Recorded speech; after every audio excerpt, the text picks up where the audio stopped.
Желанието за свобода, за независимост, да преодолееш уж непреодолимото, се оказва най-големият двигател. Машината, която задвижва науката, изобретенията, покоряването на небето. Стремежът на човек към небето е стар колкото света. Небето, тази непозната вселена, където птиците се гонят и боговете изразяват недоволството си. Ние се чувствахме богове. Богове се чувствахме. Ами знаеш какво нещо е, бе? 6 минути. Една цигара е 6 минути. Ти за 6 минути минаваш България, на 7-та, 8-та си на Карпатите. Не си ли Бог? Легендите разказват за много мечтатели, осмелили се да се възпротивят на земните закони. От Икар до Да Винчи. Само 100 години назад човек за първи път става свидетел на полети с аероплани. Разработвали са се двигатели, конструкции и помощни средства за издигане във въздуха. Преодоляването на гравитацията, полетът с самолет, пътуването в космоса днес за нас е просто удобство.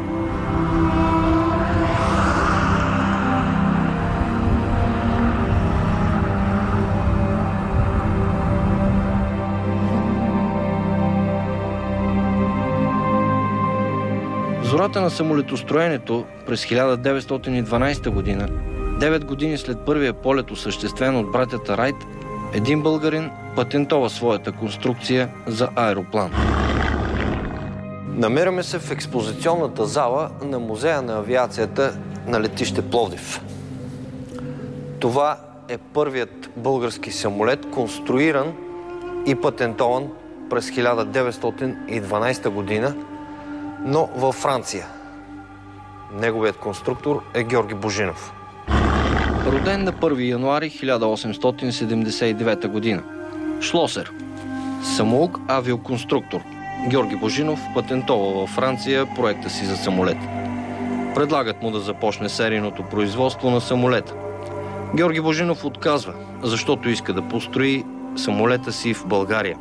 Завърнал се в България, той среща много трудности при строежа на машината. Крайна сметка завършва своя проект едва през 1926 година. Този самолет е уникален не само с това, че е запазен и е съхранен, така както го е построил неговия автор, но аз искам тук да обърна внимание на нещо много важно. Този самолет Георги Божинов го конструира само 9 години, даже няма и 9 години пълни, след първия полет на братята Райт. И в него той е заложил някои идеи, които конструкторите от цял свят в последствие използват при конструирането и разработването на летателния апарат. Френският конструктор Блерио е бил впечатлен първо от променливия ъгъл на поставяне на крилото, променливият ъгъл на хоризонталния стабилизатор на самолета и използването на елероните за задкрилки при кацане. Този самолет има променлив ъгъл на окачване на крилото. Това позволява той да излита и да качва с по-малка скорост, отколкото скоростта, с която той може да лети във въздуха.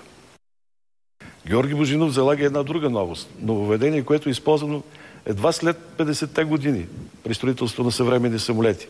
Било то военни, пътнически, транспортни и така нататък. Това е променливия ъгъл на хоризонталния стабилизатор във въздуха. Нещо, което в значителна степен облегчава управлението на самолета. А за съвременните самолети, разбира се, без такъв променлив ъгъл на хоризонталния стабилизатор, управлението даже става почти невъзможно. Третия елемент, в който внася Георги Божинов, който много по-късно е разработен, това е двойното предназначение на елероните. Освен за надлъжно управление на самолета, т.е. управление при завой, наляво и надясно, те се използват и за намаляване на скоростта при кацане на самолета, чрез диференциалното им отклонение. В този момент също много по-късно конструкторите доразвиват и доразработват. Божинов, въпреки всички трудности, построява самолета в България. Завършва го през 1926 година. Пълната разпереност на крилата е 10 метра и 15 сантиметра. Дължината на целия самолет е 8 метра 45 сантиметра. Носещата площ е 17,11 квадратни метра. Двигателят е немски, тип Гном, Мощността му е 80 конски сили. Приблизителната максимална скорост, която е развивала самолета, е 60 км в час. Самолет моноплан с крило с изменяем ъгъл на атаката. Крилото е снабдено с елерони. Ветлото е разработено и патентовано от Георги Божинов. Двигателят е ротационен, 7-цилиндров, с въздушно охлаждане и е снабден със специален пръстен, който не само е обирал пръскащото масло от двигателя, но е служил и като аеродинамичен обтекател. Едно от малкото доказателства, че този самолет е летял, е тази дупка в лявата основна стойка на самолета. Балистична експертиза, извършена от специалисти, доказва, че тя е от куршумна пушка Бердана 2. През 20-те години на миналия век такива пушки са носили единствено падарите. Според балистичната експертиза, първо, изстрелът е произведен по летящият самолет, намиращ се на разстояние около 140 метра от стрелеца. Ъгълът на наклона на траекторията на куршума е около 30 градуса. Самолетът е бил на височина над терена от 68 до 72 метра. Летял е. Майка ми го е виждала. Не мога само да кажа дали бай Георги го е пилотирал или някой друг. Това не мога да кажа. Но майка ми го е виждала. От нас надолу беше поле. Владимир Фесенко е офицер от запаса, полковник, пилот първи клас, автор на книгата "Покорено небе", режисьор на над 50 филма за българската авиация. Улица Аероплана и улица Летец. Аз съм на 450 или 500 метра от самолета на бай Георги. И на него му вкарвахме есента въглищата, само децата от нашата улица. Ние не пускахме други деца да идват.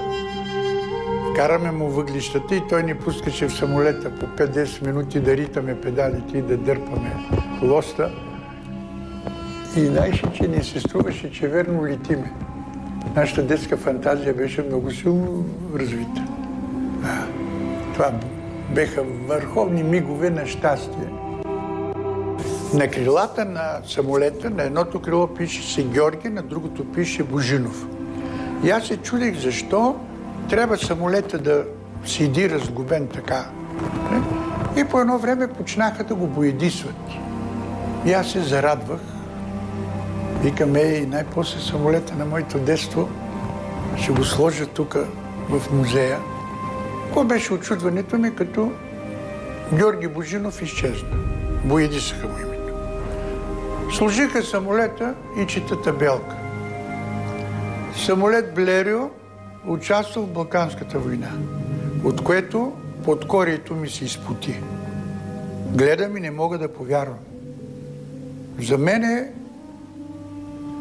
просто не мога да се обясня как може едно такова постижение на български гений, той за мен е гений, да го пише самолет Блерио, участва само за да подчертае, че виж, има самолет, който участва в Балканската. Друг българин, само 3 години след патента на Георги Божинов, записва името си в историята на световното самолетостроене. Един друг българин, много велик българин, за който може би трябва да отделиме също необходимото време, Асен Христов Йорданов, едва 19 годишен през 1915 година строи свой самолет. Самолетът е облетян от Държавна комисия и получава оценка лично от Радул Милков, че е добър за полети. Това е самолет биплан. Няколко години по-късно Асен Йорданов заминава за Америка и там оставя ярка следа в развитието на американското самолетостроене. За своето време определено мога да твърда, че тези самолети са на световно ниво. И те по нищо не са отстъпвали на това, което ние сме закупували в момента от развитите авиационни страни, каквито по това време са Франция, Англия, Германия, Русия. След края на Първата световна война идва и злощастния за България Ньойски договор. На страната ни се забранява да притежава военно-въздушна техника. Самолетите, които произвеждаме до 1954 година, са използвани само за обучение на летци и в селско-стопанската авиация. Днес много малка част от самолетите, които са били на въоръжение у нас, могат да се видят в Музея на авиацията до летище Пловдив. Музеят беше открит на 21 септември 1991 1991 година, 60 години след началото, идеята получи своята реализация де-факто. В момента музея разполага с над 65 летателни апарати, самолети, вертолети, безпилотни и безмоторни такива, между които има и редица уникати.